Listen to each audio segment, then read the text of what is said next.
Salam, senang bisa berjumpa lagi dengan saudara sekalian. Mari kita berdoa sebelum membaca firman Tuhan.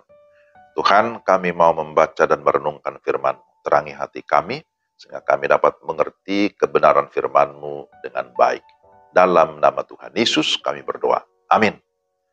Mari kita dengarkan firman Tuhan dari 2 Timotius 1 ayat 12-13. Itulah sebabnya aku menderita semuanya ini. Tetapi aku tidak malu, karena aku tahu kepada siapa aku percaya, dan aku yakin bahwa Dia berkuasa memeliharakan apa yang telah dipercayakannya kepadaku hingga pada hari Tuhan.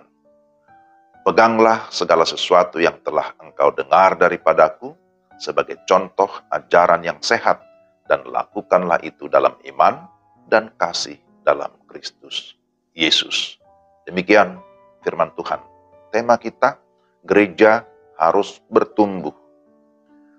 Saudara-saudara, tema ini sangat penting, bahwa gereja harus mengalami pertumbuhan.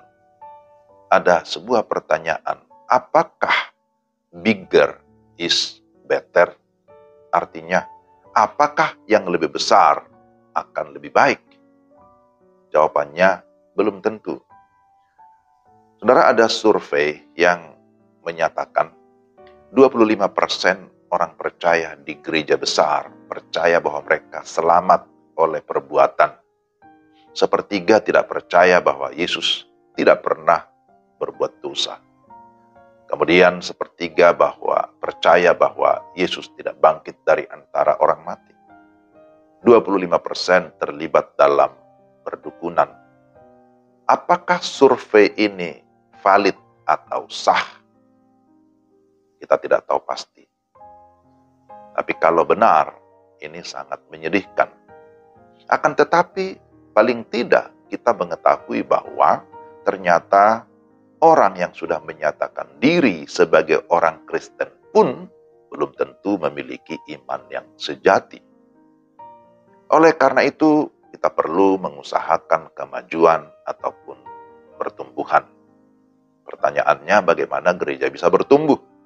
Maka yang pertama, berdasarkan firman Tuhan ini, gereja bisa bertumbuh kalau memiliki ajaran atau doktrin yang tepat.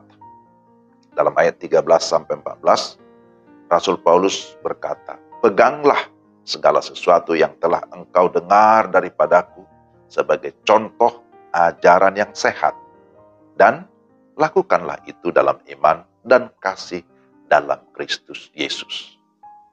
Paulus mengajarkan tentang siapakah Allah, mengajarkan tentang Kristus, mengajarkan tentang Roh Kudus, atau kita sebut dengan Tritunggal.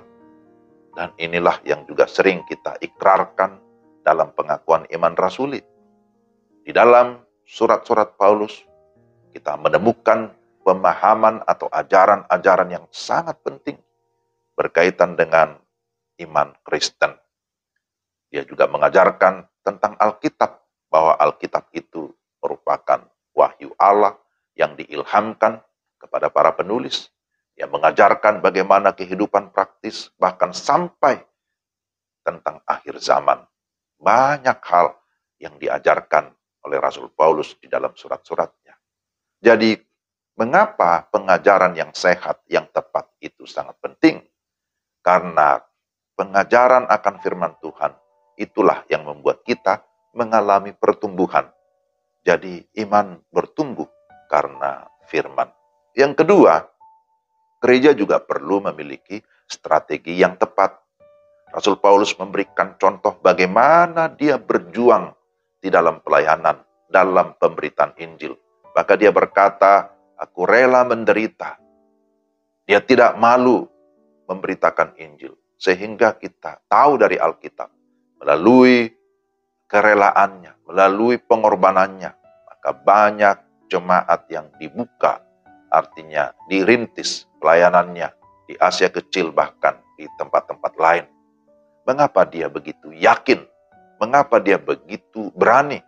Ayat 12 menyatakan, "Karena aku tahu kepada siapa aku percaya, dan aku yakin bahwa Dia berkuasa memeliharakan apa yang dipercayakannya kepadaku hingga pada hari Tuhan.